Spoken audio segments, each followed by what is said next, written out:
Hello ನನ್ನ ಬಳಗದ ಬಂಧುಗಳೇ, ಎಲ್ರಿಗೂ ನಮಸ್ಕಾರ. ಇವತ್ತು ಮಾವಿನಕಾಯಿ ಮುರಬ್ಬ ಮಾಡೋಣ ಅಂತ ಹೇಳಿಬಿಟ್ಟು ನಾನು ಇಲ್ಲೊಂದು 4 ಮಾವಿನಕಾಯಿ ತೆಗೆದಿಟ್ಕೊಂಡಿದ್ದೇನೆ.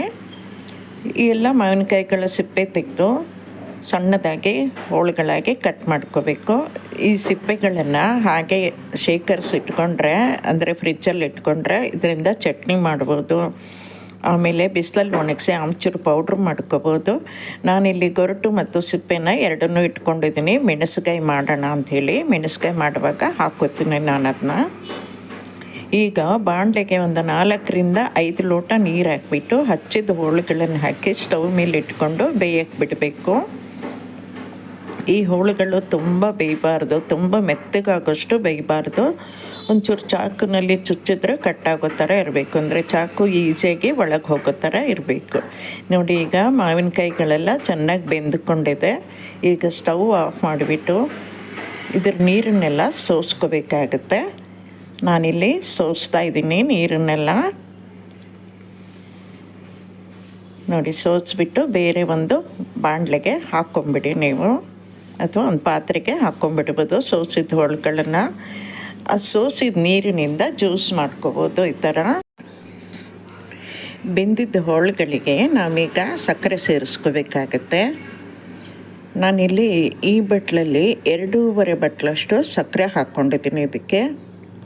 ಇದನ್ನೆರಡು ಈಗ ಮಿಕ್ಸ್ ಮಾಡಿ ಸ್ಟವ್ ಮೇಲೆ ಕುದಿಯೋಕ್ಕಿಡೋಣ. ಅಂದರೆ ಪಾಕ ಬರಬೇಕು. ಒಂದೆಳೆ ಪಾಕ ಬಂದರೆ ಸಾಕು, ಅಲ್ಲಿವರೆಗೂ ಕುದಿಯಕ್ಕೆ ಬಿಡೋಣ. ಈಗ ಪಾಕ ಬಂದಿದೆಯಾ ಚೆಕ್ ಮಾಡ್ಕೊಂಡು ನೋಡ್ಕೊಳ್ಳೋಣ. ನೋಡಿ, ಬೆರಳಲ್ಲಿ ಈ ಥರ ತೆಗೆದು ಪಾಕ ಬಂದಿದೆಯಾ ನೋಡ್ಕೊಳ್ಳಿ. ಇದೀಗ ಒಂದೆಳೆ ಪಾಕ ಬಂದಿದೆ ನೋಡಿ, ಇಲ್ಲಿ ಚೆನ್ನಾಗಿ ಕಾಣಿಸ್ತಾ ಇದೆ ಪಾಕ ಬಂದಿದ್ದು. ಇಷ್ಟು ಬಂದರೆ ಸಾಕು. ಈಗ ಒಂದು ಸೆಕೆಂಡಷ್ಟು ಈ ಹೋಳುಗಳನ್ನು ಇನ್ನೊಮ್ಮೆ ಕುದಿಸ್ಬಿಡೋಣ ಪಾಕದಲ್ಲಿ. ಆಮೇಲೆ ಸ್ಟವ್ ಆಫ್ ಮಾಡಿಕೊಂಡ್ರೆ ಸಾಕು. ನಾನು ಇದಕ್ಕೆ 1 ಚಮಚ ಏಲಕ್ಕಿ ಪುಡಿ ಹಾಕ್ಕೊಂಡಿದ್ದೀನಿ, ಬಣ್ಣ ಹಾಕ್ಕೊಂಡಿಲ್ಲ. ಬಣ್ಣ ಬೇಕಾದ್ರೆ ನೀವು ಸೇರಿಸ್ಕೋಬೋದು, ಹಳದಿ ಬಣ್ಣನೋ ಕೇಸರಿ ಬಣ್ಣನೋ ಅಥವಾ ಕೇಸರಿ ದಳಗಳನ್ನು ಸೇರಿಸ್ಕೋಬೋದು.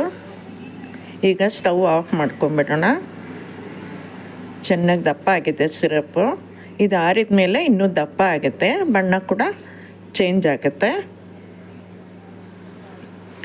ಈಗ ಆರಿದ ಈ ಮೊರಬ್ಬನ ಒಂದು ಗ್ಲಾಸ್ ಜಾರು ಅಥವಾ ಭರಣಿ ಇದ್ದರೆ, ಒಂದು ಪಿಂಗಾಣಿ ಭರಣಿ ಇದ್ದರೆ ಅದರಲ್ಲೂ ಹಾಕ್ಕೋಬೋದು. ನನ್ನ ಹತ್ರ ಭರಣಿಗಳಾಗಲಿ ಗ್ಲಾಸ್ ಜಾರ್ ಆಗಿರಲಿ ಇಲ್ಲ, ಹಾಗಾಗಿ ನಾನು ಪ್ಲಾಸ್ಟಿಕ್ ಕಂಟೈನರಲ್ಲಿ ತುಂಬಿಸ್ಕೊತಾ ಇದ್ದೀನಿ ಮೊರಬ್ಬಗಳನ್ನು. ನೋಡಿ, ಆರೋಗ್ಯಕ್ಕೆ ತುಂಬ ಒಳ್ಳೆಯದಿದು, ಮಕ್ಳಿಗೆ ಕೂಡ ಕೊಡ್ಬೋದು. ನಿಮಗೆ ಹೋಳುಗಳಾಗಿ ಮಾಡೋದು ಬೇಡ ಅಂತಿದ್ದರೆ ಮಾವಿನಕಾಯಿನ ತುರಿದು ಕೂಡ ಮಾಡ್ಕೋಬೋದು. ಬೆಳಿಗ್ಗೆ ಎದ್ದು ಖಾಲಿ ಹೊಟ್ಟೆಯಲ್ಲಿ 1-2 ಸ್ಪೂನ್ ಇದನ್ನು ತಿಂದರೆ ಒಳ್ಳೆ ಜೀರ್ಣ ಶಕ್ತಿ ಬರುತ್ತೆ, ಮಲಬದ್ಧತೆಯೂ ನಿವಾರಣೆ ಆಗುತ್ತೆ. ನೋಡಿ, 4 ಮಾವಿನಕಾಯಲ್ಲಿ ನನಗೆ ಅರ್ಧ ಜಾರಷ್ಟು ಮೊರಬ್ಬ ಆಗಿದೆ.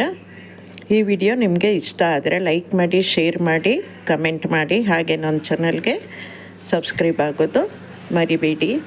ಧನ್ಯವಾದಗಳು. ಮತ್ತೊಂದು ಹೊಸ ವಿಡಿಯೋದೊಂದಿಗೆ ನಿಮಗೆ ಸಿಗ್ತೀನಿ ನಾನು. ಅಲ್ಲಿವರೆಗೂ bye bye, take care. Thank you again.